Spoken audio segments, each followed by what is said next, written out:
வணக்கம். இன்றைக்கி நம்ம பார்க்க போகிற சமையல் ஒரு அருமையான பாசிப்பருப்பு ஜவ்வரிசி சேமியா வச்சு தேங்காய் பால் பாயாசம் எப்படி செய்யலாங்கிறத பார்க்கலாம்.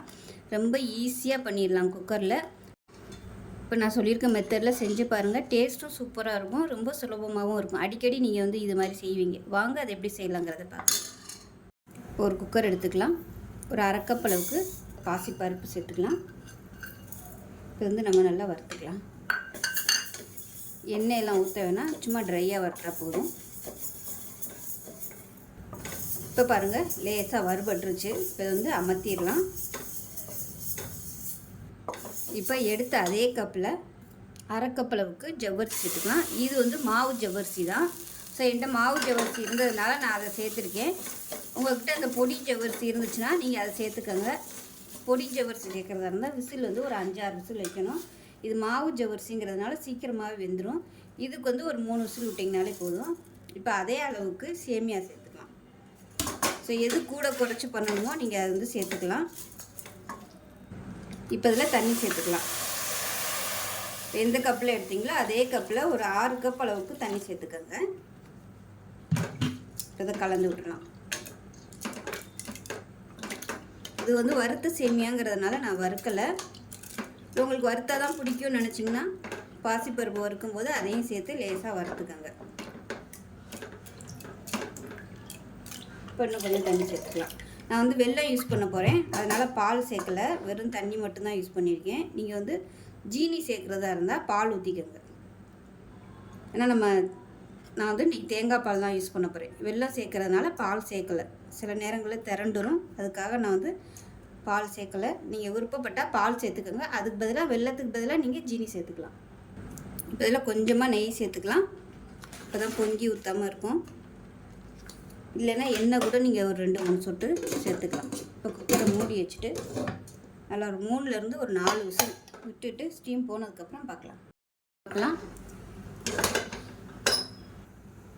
இப்போ பார்த்திங்கன்னா இந்த மாதிரி தான் இருக்கும். இப்போ கேஸ் ஆன் பண்ணிவிட்டேன். ஆன் பண்ணிவிட்டு கொஞ்சம் கொதிக்க விட்டுக்கலாம். ஒரு 2 செகண்ட் கொதிக்க விட்டால் போதும்.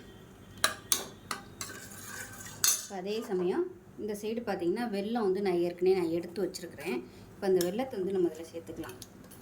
நீங்கள் டைரெக்டாக அதாவது இந்த மாதிரி இல்லாமல் வச்சுருந்தீங்கன்னா நீங்கள் அப்படியே கூட சேர்த்துக்கலாம். நான் ஆல்ரெடி எடுத்து வச்சுருக்கிறேன், அதனால் அதை அப்படியே சேர்த்துக்கிறேன். உங்களோட இனிப்புக்கு தகுந்த மாதிரி சேர்த்துக்கோங்க. அதாவது 1 பங்கு எல்லாம் சேர்த்து எடுத்தோம்னா அதில் ஒரு 3 பங்கு வரைக்கும் நீங்கள் வெல்லம் சேர்த்துக்கலாம். 2 இல்லை 3 அந்த மாதிரி சேர்த்துக்கலாம், அதுதான் கணக்கு. இப்போ இது கரையட்டும். இப்போ நான் இது கரைஞ்சதுக்கப்புறமா டேஸ்ட் பண்ணி பார்த்துக்கிட்டு வெல்லம் பத்தலைன்னா நான் மறுபடியும் அந்த பாகு நான் சேர்த்துக்கிடுவேன். இப்போ இதில் ஒரு 1/4 டீஸ்பூன் போல் சுக்குத்தூள் சேர்த்துக்கலாம். இப்போ இதில் 2 ஏலக்காயை தட்டிட்டு சேர்த்துக்கலாம். நல்லா கரையட்டும்.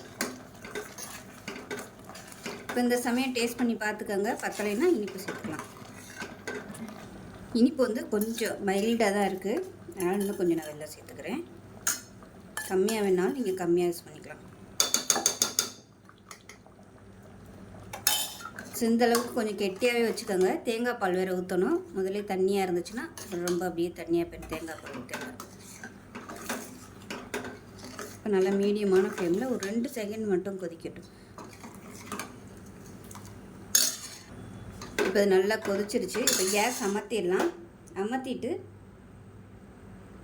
நல்லா 1 கப் அளவுக்கு கெட்டியான தேங்காய் பால் சேர்த்துக்கலாம்.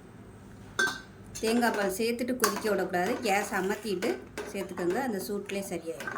இப்போ பாருங்கள், தேங்காய் பால் சேர்த்துட்டு கரெக்டான அளவில் வந்துருச்சு பாருங்கள். இப்போ இது ஆறுச்சுன்னா இன்னொன்று நல்லா கெட்டியாகவே வரும். இப்போ கடைசியாக நெய்யில் முந்திரி பருப்பு திராட்சை தாளித்து வச்சுருக்கேன், இதை அப்படியே கொட்டிக்கலாம். அவ்வளோதான், அருமையான பாசிப்பருப்பு ஜவ்வரிசி சேமியா பாயாசம் ரெடி ஆயிடுச்சு. சூப்பராக இருக்கும். ரொம்ப ஈஸியான மெத்தடில் சொல்லி கொடுத்துருக்கேன். இதே மாதிரியே செஞ்சு பாருங்கள். இனிமேல் எப்போ பாயாசம் பண்ணாலும் இந்த மெத்தடில் பண்ணிங்கன்னா ஈஸியாகவே பண்ணிடலாம். டக்குன்னு ஒரு 10 நிமிஷத்தில் பண்ணிடலாம். செஞ்சு பாருங்கள். செஞ்சு பார்த்துட்டு எப்படி இருந்துச்சுங்கிறத சொல்லுங்கள். வீடியோ பிடிச்சிச்சுன்னா லைக் பண்ணுங்கள், கமெண்ட் பண்ணுங்கள், சேனலை சப்ஸ்கிரைப் பண்ணுங்கள், பக்கத்தில் பெல் பட்டனை ப்ரெஸ் பண்ணுங்கள். நன்றி.